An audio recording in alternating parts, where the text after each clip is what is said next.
प्रदोष सोमवार एक ही दिन पड़ रहा है। यहाँ के लोग त्रिवेणी का स्नान करने के लिए प्रयाग जाते हैं, पर मेरे भोलेनाथ ने पूरी त्रिवेणी यहीं बना दी है। कि सोमवार की अगर प्रदोष पड़ती है, बहुत ध्यान से सुनना महाराज, सोमवार की प्रदोष पड़ती है तो शंकर भगवान कैलाश पर निवास करते हैं। हमारे यहाँ कहते हैं सोमवार की जो प्रदोष पड़ती है वो इच्छा पूर्ति करती है।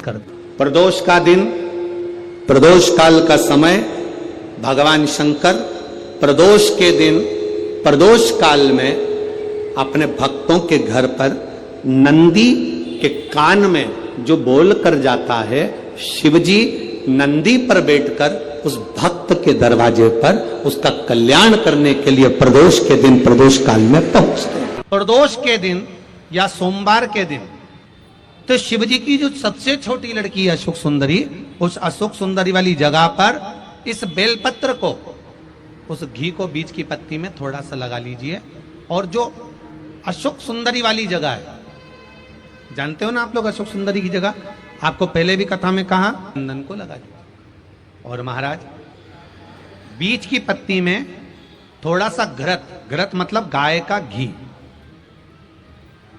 गौ माता के दूध से, माखन से निर्मित उस घी को बीच की पत्ती में थोड़ा सा लगा लीजिए। और जो अशोक सुंदरी वाली जगह है, आप घी वाली बेलपत्र को अशोक सुंदरी वाली जगह पर रखकर, ये जो चंदन लगी हुई बेलपत्र है, इसका मुख ऐसा सीधा की सीधा रखोगे तो गणेश जी की ओर हो जाएगा, षडानंद कार्तिकेय की ओर हो जाएगा। अपनी कामना कर कर, जिससे धन लेना है, पैसा लेना है, या जो कार्य निकालना है वो नहीं निकल रहा, बहुत प्रयास कर लिया, अदालत में 50 बार हो जाए, काम नहीं हो रहा, तब इस बेलपत्र का प्रयोग करना, बाबा से विनती करना और विनती कर कर वापिस सजाना। केवल 2 प्रदोष या 2 सोमवार कर लीजिए, बाबा आपकी मनोकामना पूर्ण।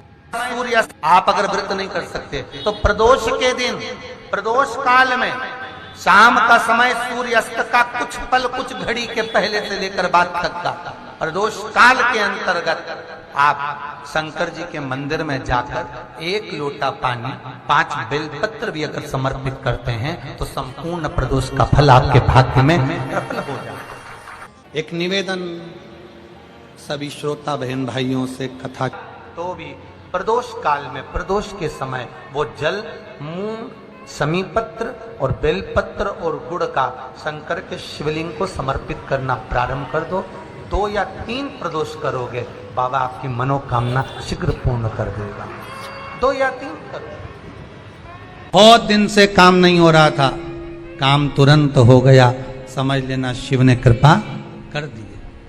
प्रदोष काल में जाकर भगवान शंकर की आराधना कर, शिव मंदिर में जाकर अर्चना कर, प्रदोष काल में जाकर शंकर को नमन कर। अगर प्रदोष का व्रत नहीं भी करता तो प्रदोष काल में जाकर शंकर के मंदिर में 1 घृत का घी का दिया लगा दे। आपको पहले भी कहा है, तुम्हारी भगवान से अगर बैर है, भगवान के मंदिर नहीं भी जाना चाहते तो भगवान की चौखट पे दिया लगा दो, पर लगाओ। शाम के समय पर प्रदोष काल में बेलपत्री के पेड़ के नीचे, चाहे शंकर के मंदिर के दरवाजे पर या शिव मंदिर में, अगर आप प्रदोष के दिन दिया लगाते हो, सोमवार के दिन दिया लगाते हो, तो ऐसा कोई व्यक्ति नहीं जिसको मेरे देव अधिदेव महादेव, मेरा विश्वनाथ भंडार नहीं भरता हो, खाली नहीं छोड़ेगा, दे देगा, भंडार भर देगा। 2-1 प्रदोष करा तुमने, अरे 1 साल करो, सारे दर बदर भी तो अपन ठोकर खा कर आए, इतना साल निकाला अपन ने, और 6 महीना, 3 महीना, 4 महीना भगवान से निवेदन तो करो, दिल से कहो तो सरी, नी भंडार भरे तो बात दूसरी, एक बार बोलो तो। पर जगत के लोगों के सामने जाकर मत कहना, कहना तो देव अधिदेव महादेव से कह। प्रदोष व्रत करने वाले को प्रदोष के दिन प्रयास करना चाहिए कि रात्रि के समय पर आधा घंटा, 10 मिनट, 20 मिनट जागरण करे। जागरण मतलब थोड़ा भगवान का भजन कर लो। भले 4-5 माताएं इकट्ठी नहीं हो तो अपन अकेले कर लो, अपन अकेले कम है क्या भाई, अपन कम पड़े, आराधना अकेले भी करो, जागरण करो। जब आपकी 11 प्रदोष हो जाए, 26 प्रदोष हो जाए, तब उद्यापन करो। उद्यापन 2 ब्राह्मणों को जोड़े से बुलाओ, ब्राह्मणों को जोड़े से बुलाकर उनके चरणों की पूजन कर कर, आराधना कर कर, सुंदर मंडप तैयार कर कर भगवान का, उसमें सुंदर रंगोली डालकर, मंडल बनवाकर पूजन करो शंकर भगवान की प्रदोष का। एक दिन पहले गणेश की आराधना करो, पूजन करो, और प्रदोष वाले दिन जो मंडल बनाए हैं पूजन अर्चना करने के लिए, जो स्थान दिया है उसकी आराधना करो। खीर की आहुतियां दीजिए 108 बार। जो ब्राह्मण आए उनके माध्यम से मंत्रों द्वारा पूजन कराकर खीर की आहुतियां दीजिए शिव नाम। महाराज फिर ब्राह्मणों को जोड़े से भोजन कराकर, चरणों को नमन कर कर, दक्षिणा प्रदान कर कर, निवेदन कर कर ब्राह्मणों से कहें, हे ब्राह्मण देवता, आप हमें आशीर्वाद प्रदान करें कि जिस प्रदोष का हमने व्रत किया है उस व्रत का पुण्य फल हमें प्राप्त हो। ऐसा ब्राह्मण चरण को नमन कर कर, प्रणाम कर कर उनसे अपने मस्तक पर अक्षत छुड़वाएं। फिर नमन कर कर, भोजन कराकर विदा करें। शाम को भगवान का जागरण करें। ऐसे प्रदोष व्रत का उद्यापन कर अपने जीवन को सार्थक बनाएं। ऐसा सुंदर प्रदोष व्रत का व्याख्यान वर्णन स्कंद पुराण में करा गया। वही स्कंद पुराण का प्रदोष व्रत का वर्णन आपको शिव महापुराण के इस सुंदर संवाद में किया गया। लक्ष्मी के लिए कोई उपाय करें तो कौन सी प्रदोष पर करें? तो अच्छे से सुन लेना भाइयों। शुक्ल पक्ष में जो प्रदोष पड़ती है वो लक्ष्मी की वृद्धि के लिए होती है। तो जितने उपाय आपको प्रदोष के बताए जाते हैं उस हिसाब से आप करो कि शुक्ल पक्ष की प्रदोष है तो लक्ष्मी का कोई उपाय करना। प्रदोष काल में, प्रदोष के समय पर, प्रदोष काल के अंतर्गत बेलपत्री का स्मरण किया है। वो बेलपत्र का स्मरण अगर संसार का मनुष्य कर लेता है तो महाराज ब्रह्मवृत्ता पुराण कहती है कि उस जीव का ऐसा कोई कार्य नहीं जो सफल नहीं होता। महाराज मेरा निवेदन रहेगा, किसी एग्जाम में आप बैठ रहे हो, इंटरव्यू के लिए जा रहे हो, किसी कार्य के लिए जा रहे हो, नौकरी नहीं लग रही, सर्विस नहीं लग रही, तो महाराज तांबे के कलश में 11 बेलपत्र को रखा जाए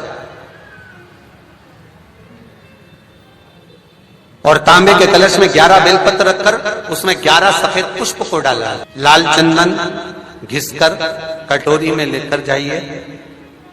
प्रदोष के दिन, शुक्ल पक्ष का जो प्रदोष पड़ जाए उसके दिन शंकर के शिवलिंग पर लाल चंदन लपेटने से पहले शंकर की जो जलाधारी करती है, शंकर भगवान का संपूर्ण परिवार जलाधारी में विराजमान है। शिव महापुराण कहती है, माता उमा का चरित्र कहता है, कोई एग्जाम में बैठ रहे हो, कोई कंपटीशन एग्जाम में बैठ रहे हो और चाहते हो कि मेरी नौकरी इसमें लगना ही चाहिए, तो लाल चंदन का लेपन आपको इस पूरी जलाधारी पर करना है।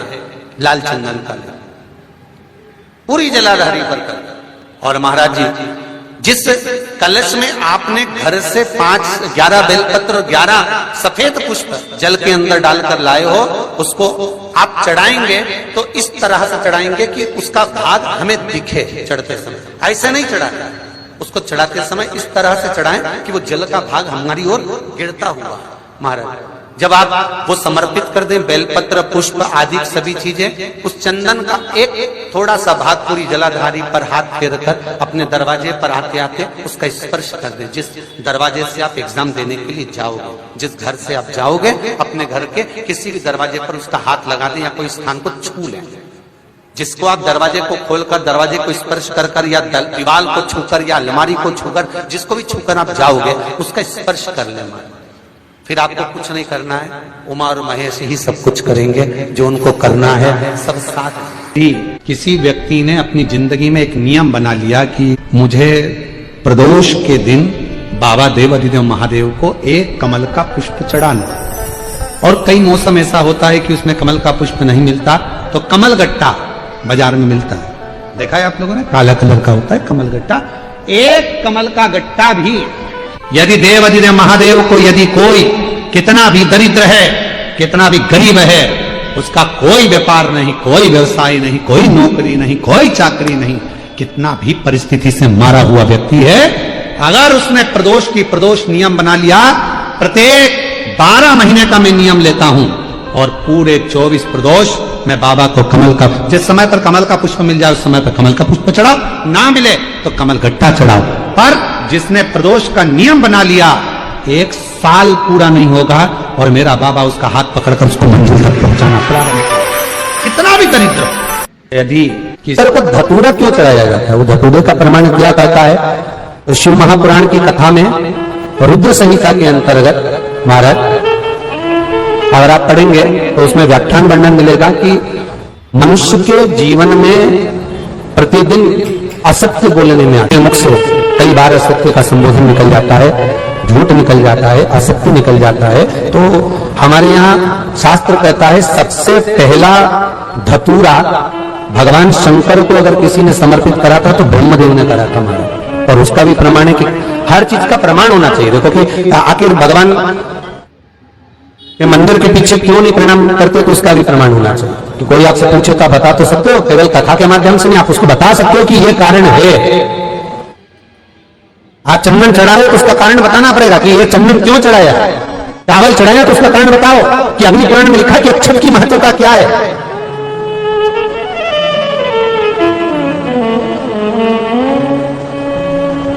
बेलपत्री चढ़ा रहे हो तो शिवलिंग का प्रमाण वर्णन करना पड़ेगा, लिंग पुराण को उठाकर बोलना पड़ेगा कि ये पार्वती का प्रतिबिंब है, ललिता जी का प्रतिबिंब है, सती का प्रतिबिंब है। एक एक चीज को आज के समय में अगर आप किसी को कोई राय दे रहे हो, कुछ बता रहे हो, तो प्रमाणित करना पड़ेगा कि ये आपको यहां से उसका वर्णन है और आपको ये करना पड़ेगा, उसके अनुसार ये कर्म है। तो शंकर भगवान को सबसे पहला धतूरा भगवान ब्रह्मा ने चढ़ाया था, जिस समय भगवान ब्रह्मा का सिर कट चुका था। अभी आप आगे कथा सुनेंगे, ब्रह्मा का जब सिर कटेगा उसके बाद जब स्तुति करेंगे तो देखो भगवान शंकर को प्रसन्न करने के लिए धतूरा चढ़ाएंगे। शिव जी उनको कहते हैं ब्रह्मदेव ये धतूरा आपने मुझे चढ़ाया है। और क्यों चढ़ाया? क्योंकि आपने असत्य बोला था, उस असत्य को नष्ट करने के लिए आपने मुझे धतूरा समर्पित करा। देखिए, अगर प्रदोष का व्रत नहीं कर सकते, प्रदोष के दिन आप व्रत नहीं कर सकते, मान लो आपसे भूखा नहीं रहा जाए, प्रदोष का व्रत नहीं कर सकते, प्रदोष के दिन आप भूखे नहीं रह सकते, मंदिर भी नहीं जा सकते, दिया भी नहीं लगा सकते, तो शिव महापुराण की कथा कहती है कि प्रदोष के दिन, प्रदोष काल में अपने ही दरवाजे के पास देवाधिदेव महादेव का स्मरण कर लक्ष्मी की वृद्धि के लिए, कार्य सिद्धि के लिए, संपदा को प्राप्त करने के लिए आप अपने ही दरवाजे के पास में एक दीप लगा सकते हो। कौन से दिन? प्रदोष के दिन। प्रदोष का दिन, प्रदोष काल, शाम का समय भगवान देवाधिदेव महादेव मां जगतजननी पार्वती जी के साथ में भ्रमण करने का। देखिए, अगर प्रदोष का व्रत नहीं कर सकते, प्रदोष के दिन आप व्रत नहीं कर सकते, मान लो आपसे भूखा नहीं रहा जाए, प्रदोष का व्रत नहीं कर सकते, प्रदोष के दिन आप भूखे नहीं रह सकते, मंदिर भी नहीं जा सकते, दिया भी नहीं लगा सकते, तो शिव महापुराण की कथा कहती है कि प्रदोष के दिन, प्रदोष काल में अपने ही दरवाजे के पास में देवाधिदेव महादेव का स्मरण कर लक्ष्मी की वृद्धि के लिए, कार्य सिद्धि के लिए, संपदा को प्राप्त करने के लिए आप अपने ही दरवाजे के पास में एक दीप लगा सकते हो। कौन से दिन? प्रदोष। जो बच्चे चिड़चिड़े होते हैं, चाहे घर में बेटे हों, बहुएं हों, सास हो, ससुर हो, परिवार में छोटे छोटे बच्चे हों, चिड़चिड़ प्रवृत्ति करते हों या चिड़चिड़ा स्वभाव हो, जरा जरा सी बात में क्रोध आ जाता हो, बोलने का भान नहीं रह पाता हो, शब्दों के बाण चलते हों, तो महाराज प्रदोष के दिन, प्रदोष काल में बेलपत्री के पेड़ के नीचे एक जो पत्ता आपके पास में हो, पान का मिल जाए तो पान का, पीपल का मिल जाए तो पीपल का, बेलपत्र का मिल जाए तो बेलपत्र का, उस पत्ते पर मात्र थोड़ा सा शहद और 7 दाने चावल के रखकर घी का दिया लगा दो महाराज, और थोड़ा सा जल हाथ की अंजलि में लेकर भगवान देवाधिदेव महादेव का स्मरण कर कर कि इस बेलपत्री के वृक्ष के नीचे माता लक्ष्मी, पार्वती, सरस्वती विराजमान है। इसी बेलपत्री के पेड़ के नीचे मेरे देवाधिदेव महादेव का 12 ज्योतिर्लिंग का स्वरूप प्रकट है। उनका स्मरण कर कर जल चढ़ा दीजिए और उसका स्मरण कर लो जो चिड़चिड़ प्रवृत्ति करता हो, क्रोध करता हो, जिसको बोलने का भान नहीं होता हो, सम्मान नहीं देता हो, अपशब्द कहते हो, उनका स्मरण कर कर आप छोड़ेंगे। एकदम एक प्रदोष करेंगे, दूसरे प्रदोष तक तो आपको कोई दिक्कत ही नहीं है। 2-3 प्रदोष कर कर देखिए, बाबा कृपा करें। बच्चों को पढ़ने का कह रहे हो, पढ़ने बैठो पढ़ने बैठो पढ़ने बैठो पढ़ने बैठो, तो एक आध प्रयास बच्चों के लिए भी कर लिया करो कि भाई ठीक है, बच्चे लोग विद्या में प्रबल होंगे।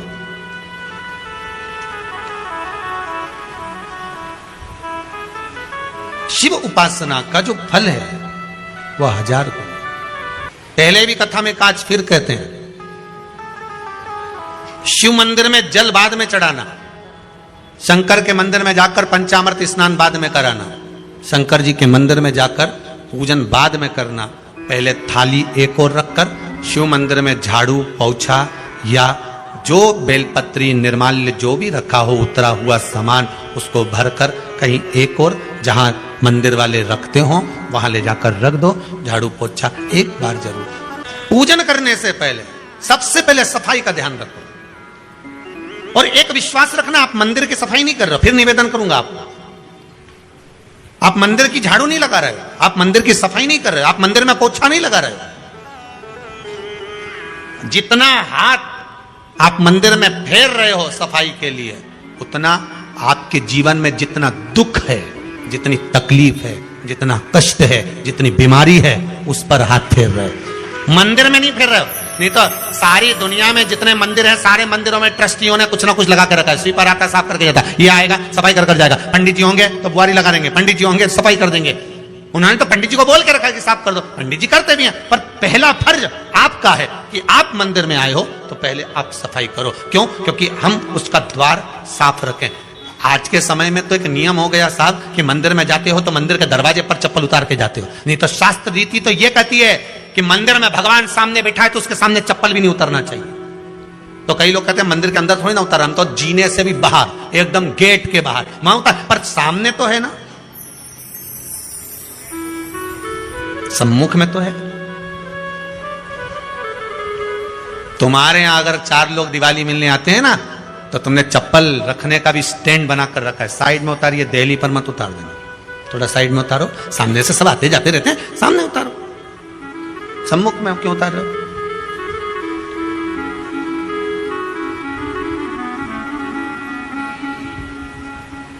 थोड़ा द्वार पे से दूर उतारिए।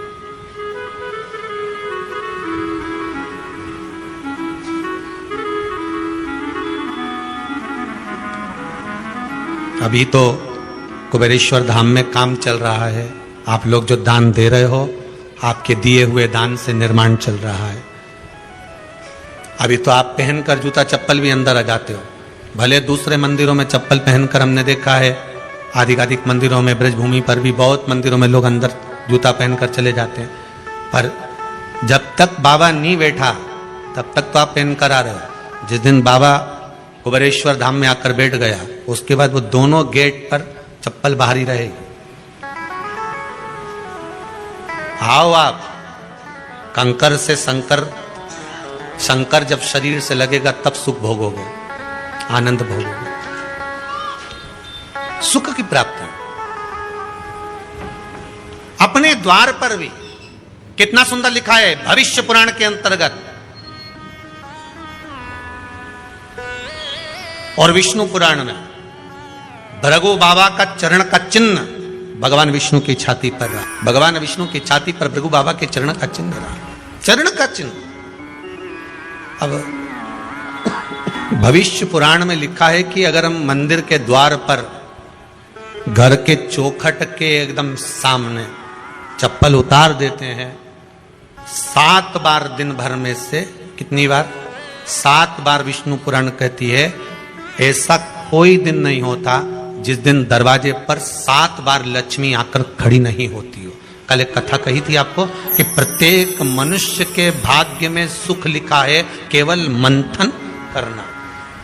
भविष्य पुराण कहती है 7 बार लक्ष्मी प्रत्येक मनुष्य के दरवाजे पर जाकर खड़ी होती है, और द्वार पर चप्पल पड़ी होने के कारणवश वो लौट कर चली जाती है। बहुत ध्यान दीजिएगा महाराज, थोड़ा सा आपको बुरा लगेगा, लग जाए, पर शिव पुराण है, जीवन संवार देगी तो अच्छी बात है,